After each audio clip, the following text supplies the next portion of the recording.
during the Dark Night Falls. And I feel like for Philippines, if you want to play fast-paced aggression, like what Wolves mentioned, go Harith gold lane. Yep.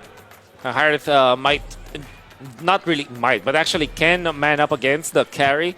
And I'm noticed, I think that Team Philippines noticed that there's a value in Hellcurt because of the silence as well against Fredrin. Yeah. Because Fredrin is, even when he's a very, brawl type of hero, low spammable, still is spell dependent. Yep. He needs to learn the skills. His basic attack was very little. Exactly. So if you're able to silence him for maybe even just a second, Exactly. It's makes or breaks a team and fight. that's true with Franco too. Like, what do you do with Fredrin Franco? Like, you hook, okay, no follow spell. Fredrin, you dash it, okay, I'm silenced. That's right. I can use my energy eruption, meaning lesser access Exactly. to the Appraiser's Wrath. So I think this is a very good choice by Philippines. This is not just, we're not just piling on Malaysia's draft.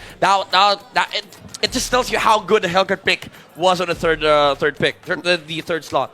Now looking at Team Malaysia's approach here. I would have said counter. it was great. Counter. Yep. It was low hanging fruit. Atlas. It's a low hanging fruit for Team Philippines. I was going to say, was it worth it to choke out Unigo's choices? But apparently the Atlas still made it through. Now Team Now Malaysia, they realize the threat. yeah, they're going to lean hard on it. And this is the best way for you to actually pivot. Don't you just go Claude or Harith here? Claude is great. Either. Or Something tells me that this gives me flashbacks to Indonesia versus Myanmar. This is how Team Myanmar, through the guidance of Coach Zaya, just had a surplus of choices despite exactly. Team Indonesia attacking their draft. There you go. Harith. Yeah, Called it. it's so telegraphed, dude. I mean, I think that Team Philippines have got this in the draft, right? Even All when blue you heroes. can argue that Eve, you're left with really no choice. Surely you will be able to still pop the real world manipulation, but the fact that you are freely hitting, right? Hellcurt can just jump to the backlines, choose between carry or Eve. You have free stacks with the passive of the Hellcurt because of the Eve being stationary.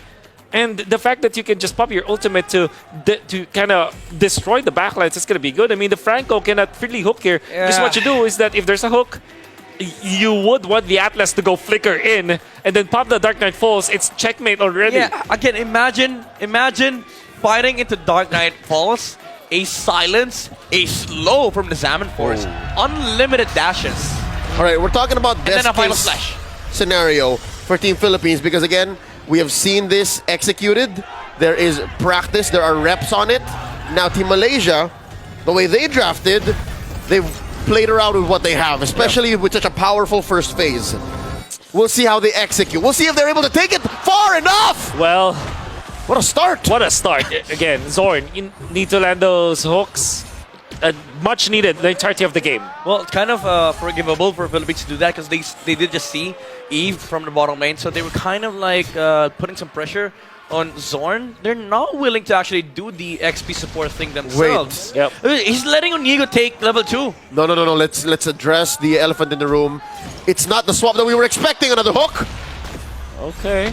It's Momo, the Martis on the XP lane. That's actually what I was looking at. But, of course, with all of the posts that's happening in the middle, you can see that Team Malaysia will be relying on perhaps what made them very successful in way before. It's like they're put in a spot where, okay, we have a bag of tricks in a deep pool of bag of tricks. This time, okay, Martis onto Momo. It's a decent laner against Arlott. However, I worry about the Fredrin against Hellcurt. That's what we are seeing right now. Chibi, his initial rotation onto the XP lane, actually, now he had to TP out, so that's not really a good sign. Well, good news, bad news. He did reach level 4, so he is going to be able to walk on to this first turtle, contest it. Yeah. But still, I am flabbergasted. It's not the swap that we were expecting, because again, I thought you wanted to shore up that Hellcurt matchup. Exactly. I wonder what they're thinking with Momo here on the Martis. I think it's Malaysia saying that we need more over the Arlott. Because the Fredrin against Arlott, you're just allowing Arlott to scale up. With Martis, you can actually disrupt the Arlott, especially with the flicker on Momo. He can actually do some damage on the back line. Momo already starting with some pokes onto Canon, but Arcangel actually gets into a top lane. Legitiano, telegraphed. You know that the Hyrule is going to win. And he wins nonetheless. Onto the turtle fight. That's going to be the Hellcurt to secure that turtle. Unigo with the Fatal Links. Momo out. They want to go for more. Chibi low. Gonna be chased down by Canon. He knows that his ultimate is gonna be cooling down in just a little bit. And Pokes might be there. Canon gonna be thwarted by Izanami. Final slash connects. Saison actually misses the jump, and that meant that Zorn will land the hook. Malaysia finds something out of the team fight. Was limit testing. I'm pretty sure he was just going off of instinct and as well adrenaline, being one game away from taking home a gold. I was gonna say, is Arcangel happy with the decimate in that last team fight? I think he jumped onto someone with it. Yeah, you know, Philippines, they have so many skills to cover the turtle.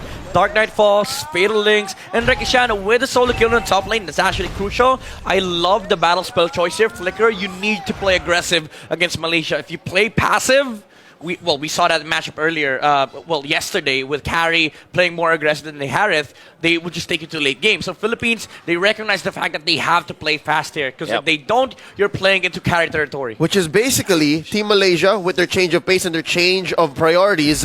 Philippines just answered back! There is the Fatal Links, and there's the hook to counter Unigo. Unigo gonna be down for sure. Canon wants to go for a fight, actually gives enough damage to Izanami. Hellcurt pops the ultimate, and now they have found the opening onto Sword. They want to transfer to the Franco, but it comes Chibi to defend. Up top, a solo kill coming out from the Harith. Misses with a touch from Canon, and now they get a kill. Saison with the burst. Now Momo gets one with the decimation, runs away into safety. Philippines finds 2 kills. Again, just to put it into context, anecdotally, if you are a Martis and you have a Mortal Coil and you have those dashes stocked up in a Decimate and then it goes Dark Knight Falls, that's miserable. That is a sad 2 seconds for a Martis that could have snowballed. Unigo though, on the top lane, they're not letting any breathing room for this carry. Oh, Zord still wants to go for the hook. Very bold against Team Philippines. They are able to defend for now, but the turtle is going to be controlled by Team Philippines. Saison and Regishana, they're having fantastic game here on very important cores as well on the side of Philippines. Canon! Canon wants to initiate. Final Stash not gonna hit. Inigo looking for an angle for the Fatal Link. Saison holds on, pops the ultimate and the silence, and against Retribution. Now they gang up on to the Frederick. Frederick goes out. My goodness, Saison, he knows how to use the Hellcurt to a different dimension now. And you know what? That Dark Knight Falls, it's not just silence over Chibi, just make sure that he does not dash away. That's also disable on the Retribution. You're not gonna be able to use it. And then Nigo flickering in, just to be able to ensure the kill onto the Fredrin. As if it wasn't bad enough, you also cannot even see what's around you. You don't know how many opponents are there. I mean, you can remember, right? But also, check it out. Throughout the chaos up top, Malaysia able to push a turret down bottom. So, kind of like the game from Philippines on game number 1, game number 2, you do the resource trade.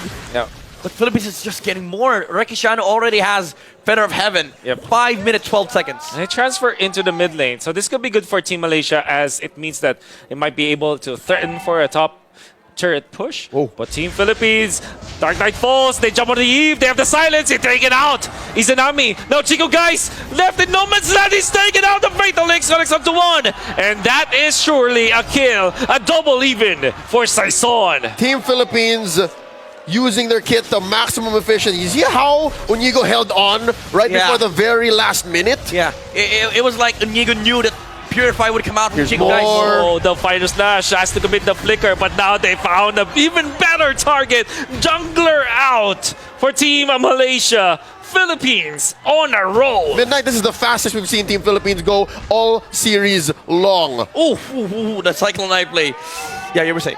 How did they decide to clutch this quickly? Was it all because of the draft, or did they just say, let's do it? Well, they are going to be doing it. Look at the kick on to Canon. He's going to be taken out for now. Saison going to be controlled. Uses the life steal to take on Izanami to stay alive in the silence. On to Zorn meant that there will not be anything afterwards. They lose. Canon, however, as they were taken out by Team Malaysia.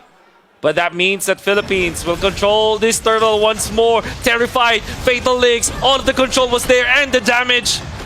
Oh my goodness, Chibi just can't find an opening. You know what? This is just an amplified Hellcard. Saison opted to go for the jungle emblem just to make sure that he farms fast enough because he wants to be able to join. He doesn't care about the killing spree at all. He does not need the extra HP. What they need here is time and efficiency. And with this adjustments, they have making so much the D-line time. up top. Chico Guys out once again. Zorn lands hook onto Canon. They have the damage after, of course, the Bloody Hunt. And the turret damage, that is just a kill. But, of course, that is the 5th death onto Chico Guys. Yeah, so the speed that Team Philippines is coming at here, 7 minutes in, comes at a price. Yeah. It's 5-14 now. They have traded away 2 turrets. And yeah, Team Malaysia here trying to catch Saison off guard. Small win, because again, they forced the ult, and then they got a Little Wanderer. A minute away till Lord. Yeah. I'm wondering, how is it going to reach critical mass? How is Team Malaysia going to replicate the same late game potential that they had in game 1 and 2 if Chico Guys is saying, as you put, 5 deaths now? Yeah, it's kind of a passive lineup as well. Like, you don't have the best gifts in terms of protecting the carry. And your main problem, it's not even the Hellcard. Rekishano, the Harith. And another problem. Up top, Chibi lands the good taunt onto Canon, but that means that Philippines will just clear out the minions and take out the turret up top. You know, the biggest power spike that Malaysia will have to face is the Holy Crystal pickup that can't come out from the Harith. Yep. So much damage, so much magic damage from Team Philippines. And Saison will now have the ultimate. That will be 20 seconds before the next Lord, or the first Lord of the game.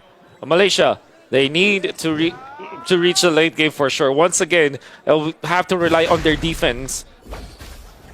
Everybody else from Team Philippines are just sweeping all the bushes now so that they will know that there will be no defense whatsoever in Team Malaysia.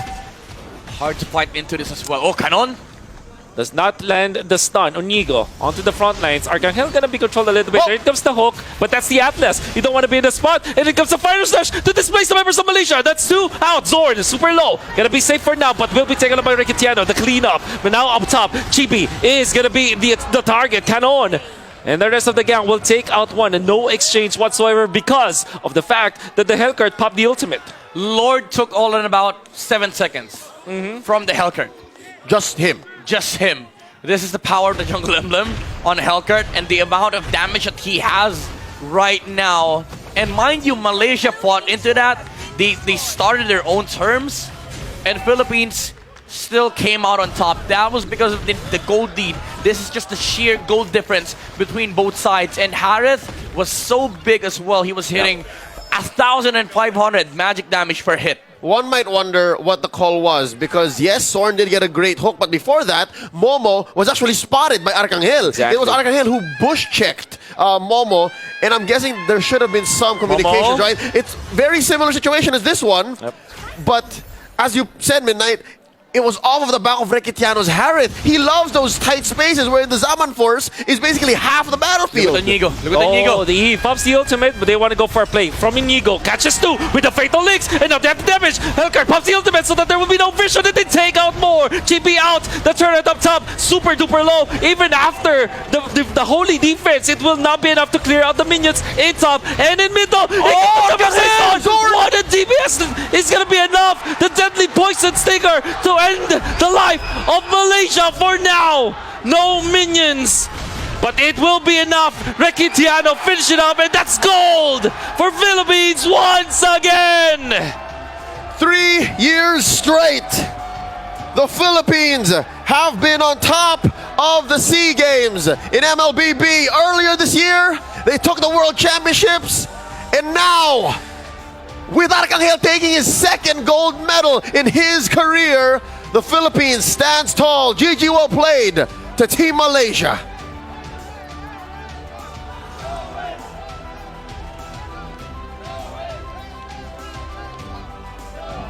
Hashtag Taon ng Tagumpay continues. Translated, it means the year of victory. Yeah. And even more victorious are specific members of this squad from Team Philippines. Surely around the management, right? There are 2 timers here for sure. Like we know that the Coach Leonard Goods 3 times actually, if you think about it. Yeah. But Arcangel facing up against familiar foes in the international battlefield, representing the Philippines for the second time and gets it. Now with a 3-0 against Malaysia. I would also say Canon has seen it all. World title, SEA Games champion. What more could you have in a competitive space? This is just the glory of the squad, and of course, props to Team Malaysia as well. Yep, I can only imagine what might actually be going on through their minds. Here you see the ever colorful Ripo. Oh, Ripo and Makasa. That's right. You're not seeing double, guys. This They're two different people. is reality. This is folks. reality. Y'all know the joke. They look very similar, and you see here how much they recognize each other's hard work. You see Gary here. Oh, that's Chibi. That's Chibi. Chibi and Gary look similar too. Gotta love the respect between these two teams, and of course the That's right. sportsmanships, the friendship, the relationship that they have. It is a beautiful competitive space. They get to showcase their talent.